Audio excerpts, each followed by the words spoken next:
L'une de ces tâches consistera à suivre l'évolution de la météo et le comportement de la poussière dans l'atmosphère martienne.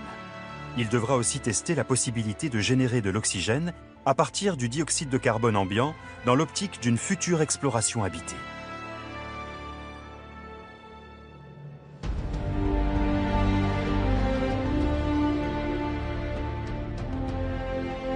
L'une ou l'autre de ces ambitieuses missions pourrait enfin apporter la preuve que la vie est ou a été présente sur Mars.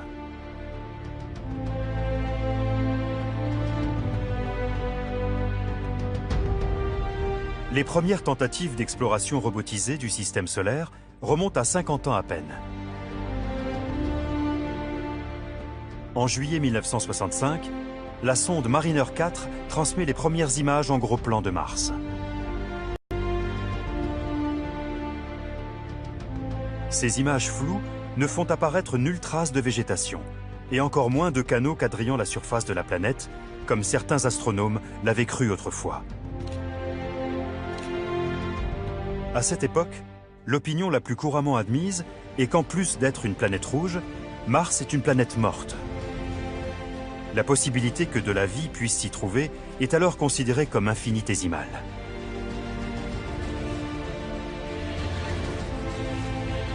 La situation a radicalement évolué depuis 1965, grâce aux progrès extraordinaires de la technologie, qui nous ont permis d'envoyer des sondes toujours plus sophistiquées explorer les astres voisins de notre système solaire.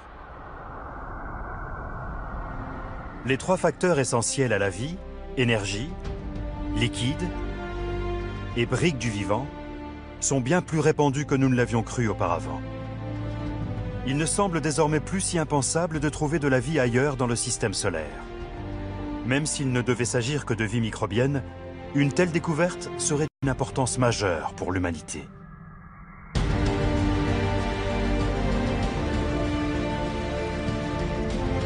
Cela impliquerait que la vie n'est pas rare dans l'univers et qu'il est raisonnable d'envisager l'existence d'une vie intelligente ailleurs que sur Terre, au-delà des limites de notre système solaire, quelque part dans l'immensité du cosmos.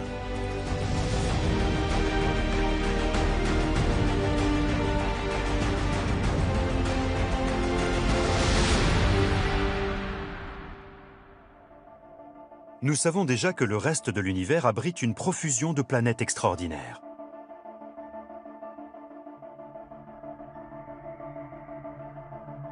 Il existe ainsi une planète constituée en grande partie de diamants. Il s'agit de carbone qui, soumis à des pressions extrêmement fortes, s'est compacté jusqu'à former du diamant. La valeur estimée du minerai que contient cet astre est d'environ 26 quintillions d'euros, une somme équivalente au chiffre 26, suivi de 30 zéros. La valeur de la planète de diamant représente ainsi 384 quadrillions de fois celle du produit intérieur brut cumulé de tous les pays du monde. Cette curieuse planète s'appelle 55 Cancri E. Située à 40 années-lumière de la Terre, elle est pourtant visible à l'œil nu, dans la constellation du Cancer. Son diamètre fait le double de celui de la Terre et sa masse est 8 fois supérieure. Bien plus loin de nous, à environ 750 années-lumière du système solaire, une planète encore plus étrange a été localisée dans la constellation du Dragon. Une planète noire. TRES 2b est la planète la plus sombre de tout l'univers connu. Elle ne renvoie qu'1% de la lumière qui l'atteint. Les scientifiques ne savent pas précisément ce qui explique ce phénomène. Sans doute est-ce lié à la présence dans son atmosphère d'éléments chimiques qui absorbent les rayons lumineux. Si nous pouvions la contempler de près, elle nous apparaîtrait comme une boule de gaz presque entièrement noire, tout juste empreinte d'un faible rougeoiement. La surface de cette planète a en effet une température moyenne de 1100 degrés. Cette planète noire est une sorte de gigantesque charbon ardent, ce qui en fait un astre aussi extraordinaire que peu propice à abriter la vie.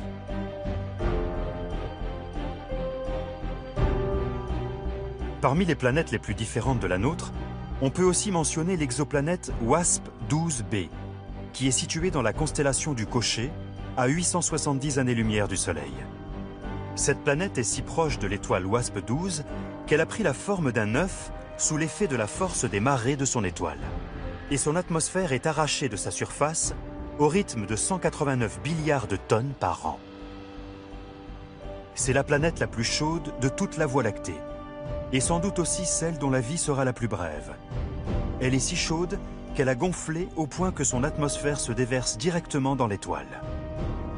La planète WASP-12b pourrait être entièrement engloutie par son étoile d'ici 10 millions d'années.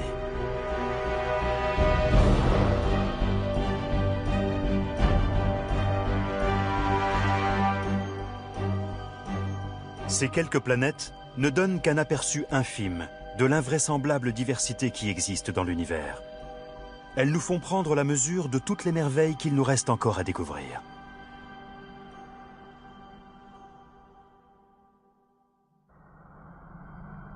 Il y a encore 25 ans, nous n'étions même pas certains que des planètes orbitaient réellement autour des étoiles éloignées du cosmos. Nous ne pouvions donc imaginer que de la vie puisse être présente à la surface de l'une d'entre elles.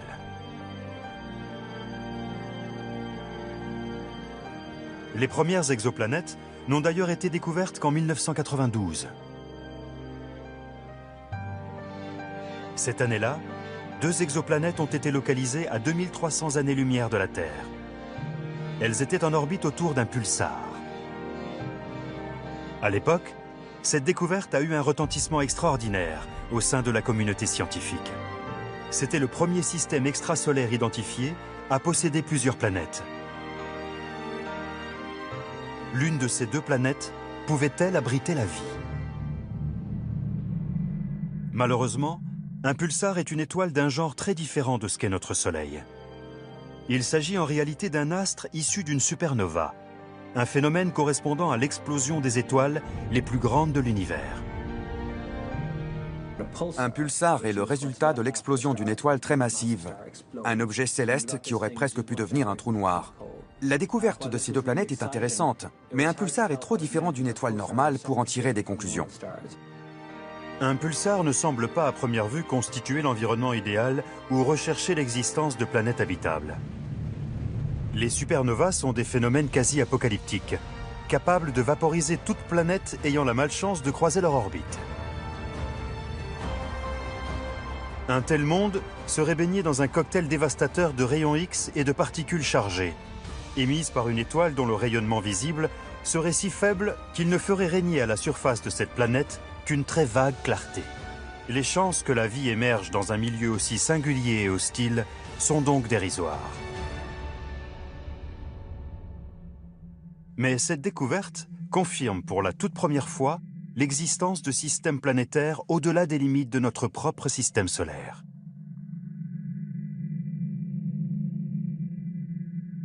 Si nous avons localisé 2 exoplanètes à cet endroit, pourquoi ne pourrait-il pas y en avoir d'autres ailleurs? Ce n'est que 3 ans plus tard qu'est identifiée une exoplanète en orbite autour d'une étoile ressemblant davantage à notre Soleil. Cette découverte est significative, car les conditions existantes sur une telle planète sont potentiellement similaires à celles des planètes de notre système solaire. Le 6 octobre 1995, la nouvelle est publiée dans la revue Nature. L'étoile du système en question est 51 Pégasi. Elle est située à 51 années-lumière de la Terre, et la planète qui orbite autour d'elle est une géante. La première planète localisée autour d'une étoile semblable à la nôtre est 51 Pégasi b. C'est une planète très inhabituelle, à commencer par sa taille immense. Elle est plus grande et plus massive que Jupiter, et sa période de révolution est très courte, puisqu'elle fait un tour complet autour de son étoile en seulement 4 jours. Cette découverte, due à 2 astronomes suisses, marque un tournant majeur dans la recherche d'exoplanètes. Depuis, bien d'autres ont été localisées.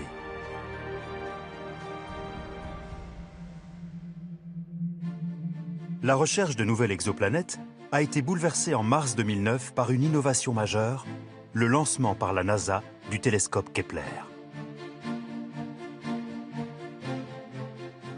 Avant la mise en service de Kepler, nous avions découvert l'existence de quelques centaines de planètes au sein de systèmes extrasolaires. Désormais, on en connaît plusieurs milliers, Et c'est en cela que Kepler a tout changé. Le télescope spatial Kepler a été spécialement conçu pour observer notre région de la Voie lactée et découvrir des planètes d'une taille similaire ou inférieure à la Terre. Les informations recueillies doivent permettre aux scientifiques de repérer parmi les centaines de milliards d'étoiles de notre galaxie celles qui seraient entourées de telles planètes.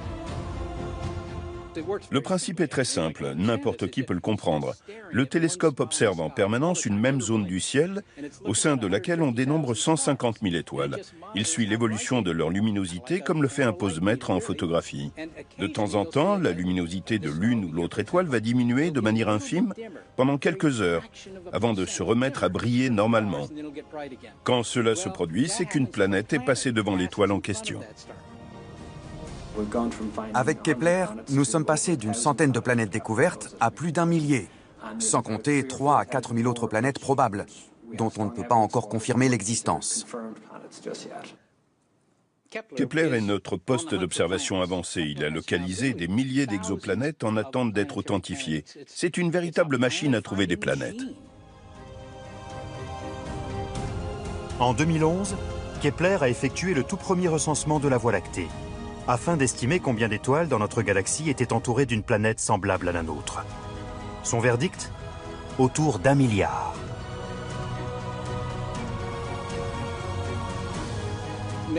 Il existe peut-être 1 million, 1 milliard ou même des centaines de milliards de planètes dans notre Voie lactée capables d'abriter la vie telle qu'elle est présente sur Terre.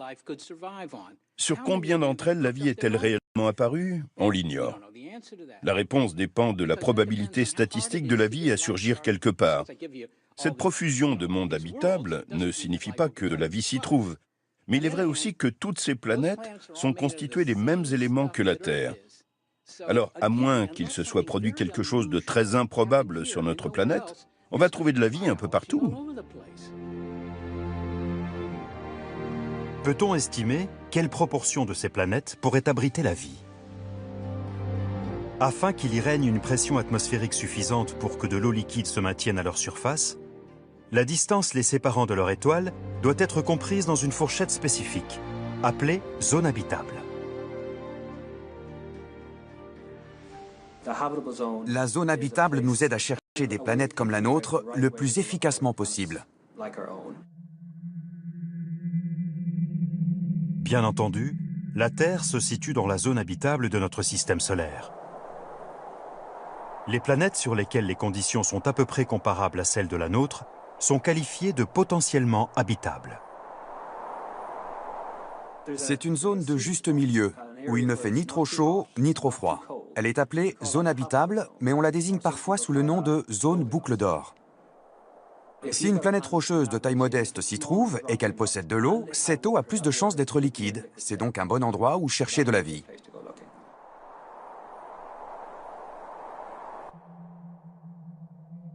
En 2013, des astronomes ont estimé, à partir des données recueillies par Kepler, que dans notre galaxie, 40 milliards de planètes de la taille de la Terre pourraient se trouver en orbite dans la zone habitable de naines rouges et d'étoiles analogues au Soleil.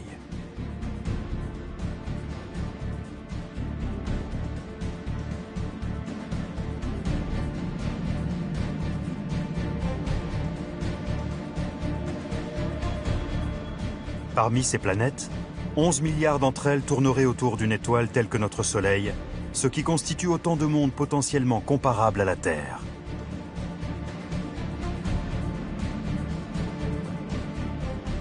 Le 18 avril 2013, les astronomes du programme Kepler annoncent une nouvelle découverte majeure.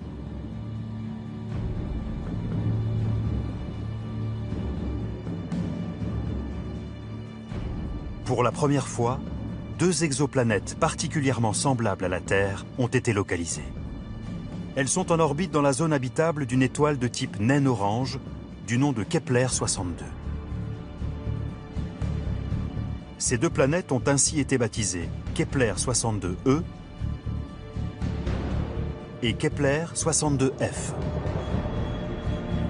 Elles deviennent aussitôt les planètes où les chances de trouver une vie extraterrestre semblent le plus élevées.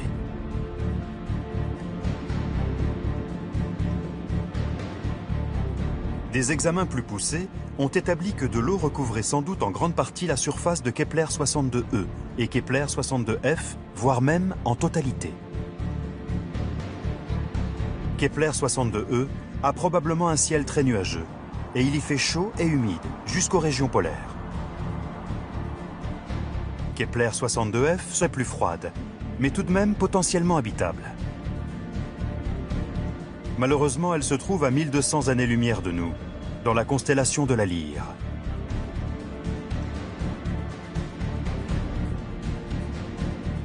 Un an plus tard, en avril 2014, une exoplanète encore plus analogue à la Terre est découverte. Kepler 186f.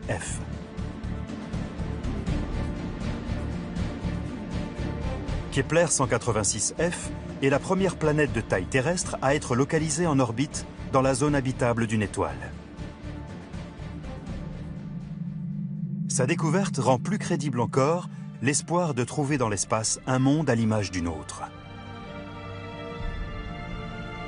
Kepler 186f fait le tour de son étoile en 130 jours et reçoit un tiers de l'énergie lumineuse que le Soleil fournit à notre Terre, ce qui la place près de la limite la plus excentrée de sa zone habitable. Si l'on se tenait à sa surface, l'éclat de son étoile au zénith nous semblerait comparable à la luminosité de notre Soleil 1 heure avant un crépuscule terrestre.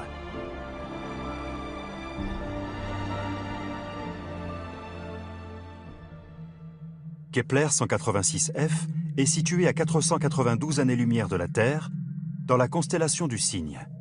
Sa découverte constitue un tournant majeur. Kepler 186f est sans doute la planète que je préfère de toutes celles localisées dans le cadre du programme Kepler.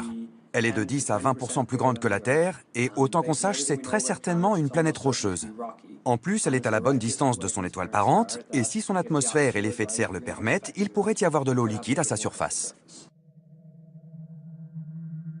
Suite à cette découverte, d'autres planètes potentiellement comparables à la Terre sont localisées. Bien que très proches des caractéristiques terrestres, aucune ne semble cependant être une véritable sœur jumelle de notre planète.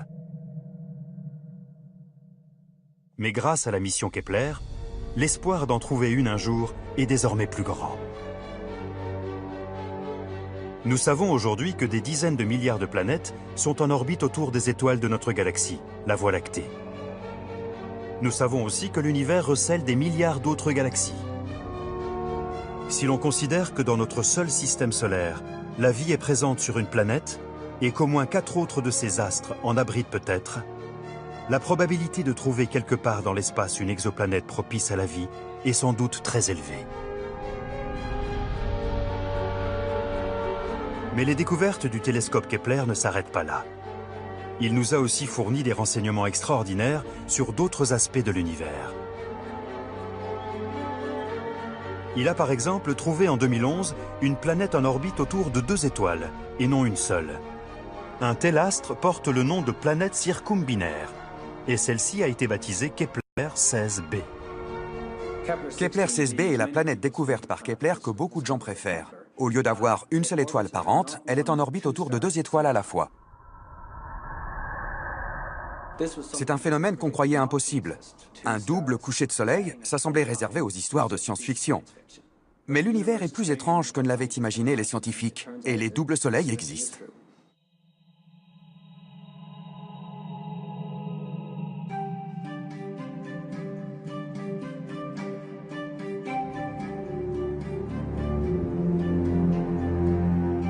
Grâce aux futurs télescopes spatiaux en attente de lancement, le nombre d'exoplanètes découvertes devrait augmenter de façon spectaculaire au cours des prochaines années.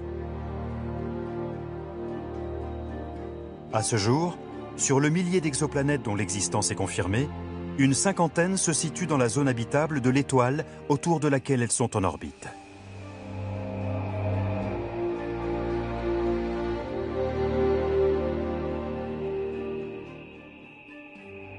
Ce sont donc toutes potentiellement des sœurs jumelles de la Terre.